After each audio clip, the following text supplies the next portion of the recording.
In the annals of history, few tales are as heartbreaking and terrifying as that of Francis Darham, a young English nobleman whose passionate romance with Catherine Howard, the future Queen of England, led to one of the most brutal executions of the 16th century. Join me now as we delve into the tragic love story of Francis Darham, exploring how his unwavering commitment to his forbidden love became the catalyst for a nightmare he could never have imagined. Our story begins in the heart of Tudor England, where the year is 1539, and the young Francis Darham is making a name for himself as a member of Henry VIII's prestigious Privy Chamber. At the tender age of 24, his future seems bright, full of promise and potential. But Francis's life is about to change dramatically when he sets eyes on Lady Catherine Howard, the 17-year-old niece of the powerful Duke of Norfolk and a lady-in-waiting to Queen Catherine Parr. Love at first sight, they soon begin a secret affair, meeting in stolen moments away from the prying eyes of the court, their love blossoms deepening with each secret rendezvous. However, they must tread carefully. Their romance is a dangerous game, a forbidden tryst that threatens to shatter the fragile fabric of the Tudor court.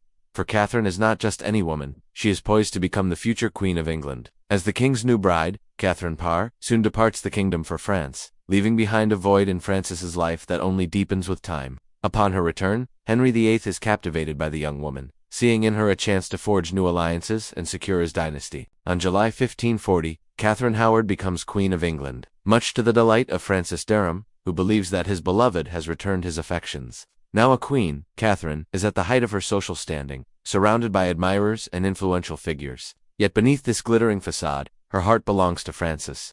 On September 1540, in a ceremony filled with pageantry, the king takes his vows, uniting them in a sacred bond of matrimony. What joy and happiness this moment brings to Francis, who believes he has won the ultimate prize, the love of his life and the approval of the king. But alas, it is a happiness that is destined to be short-lived. Soon after the wedding, Catherine begins to show signs of affection towards another suitor, Thomas Culpeper, a handsome member of the Privy Chamber.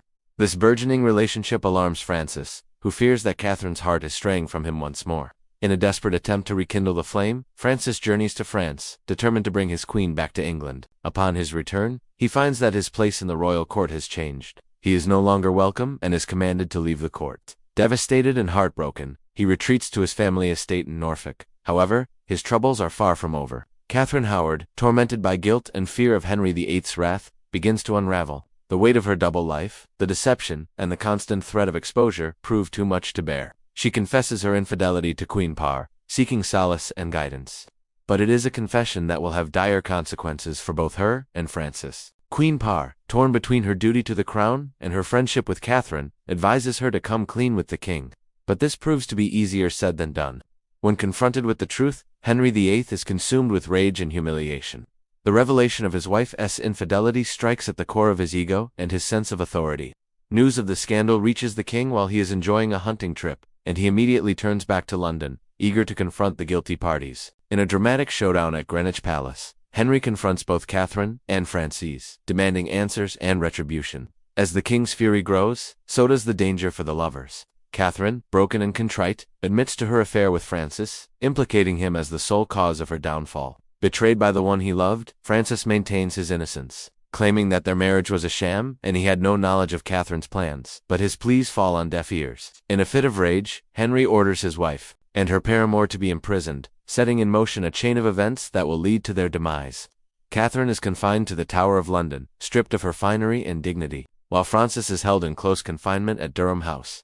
As the king grapples with his wounded pride and search for a solution, the lives of the lovers hang in the balance. Whispers and rumors abound, casting doubt on the true nature of Catherine and Francis's relationship and the timing of the king's actions. Some believe that the king, already suspicious of Francis's close relationship with his daughter-in-law, seized upon the scandal as a means to eliminate his rival. Regardless of the truth, one thing is clear: the king's wrath knows no bounds. Henry VIII's advisors urge him to move swiftly, suggesting that Catherine be executed as a means to restore the king's honor. However, others, including Queen Parr, plead for mercy, recognizing the queen's remorse and the complexity of the situation. In a surprising turn of events, Henry agrees to spare Catherine's life, believing that her execution would bring unwanted attention to the court. Instead, he banishes her to the quiet countryside, where she is forbidden from speaking of her disgrace. But Francis Darham is not so lucky. The whispers against him grow louder, and soon he faces a charge of treason, a crime he vehemently denies. Charged with adultery and incestuous behavior, he is summoned before the Privy Council, where he makes a valiant effort to defend himself. he passionately proclaims his innocence, insisting that his relationship with Catherine is genuine and that there was never any intention to deceive. But his words fall on deaf ears. In a climate of fear and suspicion, reason and truth are overshadowed by the king's determination to make an example of Francis. With his fate sealed, Francis is transferred to the Tower of London, awaiting his impending doom. The walls of the tower, silent witness to countless tales of woe, hold yet another soul in their grip. Meanwhile, Catherine Howard, confined to her country estate, struggles to come to terms with her fate. Haunted by the specter of her past, she realizes the depth of her folly and the gravity of her situation. Though spared from execution, she is keenly aware of her diminished status and the watchful eyes that still follow her every move. On October 1541, Francis Darham's trial before the court of King S Bench commenced amidst an atmosphere of tension and intrigue. The charges laid against him were grave, alleging adultery with the Queen and conspiring to slander the Queen's former gentlewoman, a charge he vehemently denied.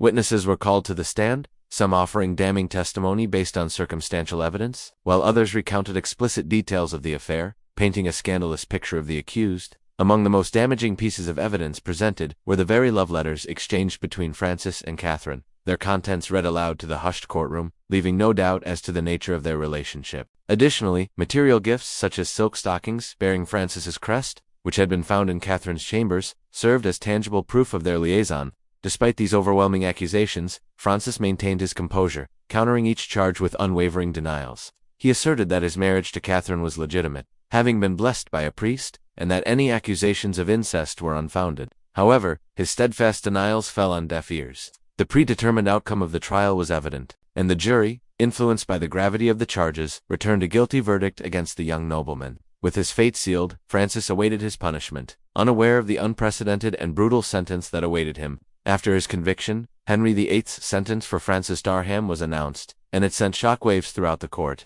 Convicted of treason and adultery, he was sentenced to be put to death in the most brutal and public manner possible.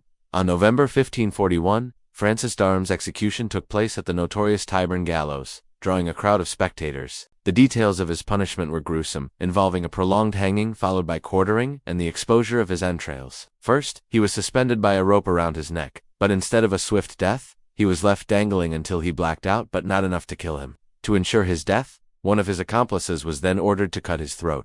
As blood flowed, his body was cut into 4 quarters, a grim spectacle meant to shock and deter. These macabre proceedings were a public display of the king's power and served as a warning to others who might consider challenging the crown. So there you have it, the harrowing tale of Francis Darham and his fateful romance with Catherine Howard, a story of forbidden love, betrayal, and the devastating consequences of defying the strictures of the Tudor court.